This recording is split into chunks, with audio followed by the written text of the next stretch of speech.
চিন্তাশীল, তুই কখনো ভেবেছিস আমরা প্রতিদিন কত নিয়ামত পাই আল্লাহর কাছ থেকে?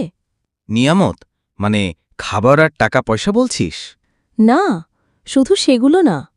নিঃশ্বাস নেওয়া, চোখে দেখা, স্বাস্থ্য, এমনকি আজকে যে শান্তিতে হাঁটতে পারছি, এসবও আল্লাহর নিয়ামত।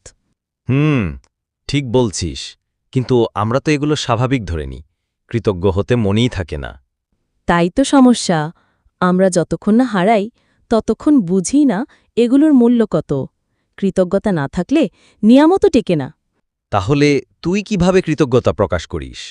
প্রথমত, নিয়মিত আল্লাহকে ধন্যবাদ জানাই। আর দ্বিতীয়ত, তার দেয়া নিয়ামত দিয়ে ভালো কাজ করি, কারো উপকারে লাগার চেষ্টা করি। ভাই, আজকে তোর কথা শুনে মনে হচ্ছে আমিও অনেক অবহেলা করে ফেলছে। আজ থেকে আমি প্রতিদিন অন্তত একবার আল্লাহকে ধন্যবাদ জানাব। এটাই আসল শিক্ষা। ছোট্ট আলহামদুলিল্লাহ বলাটাই আমাদের নিয়ামতের কদর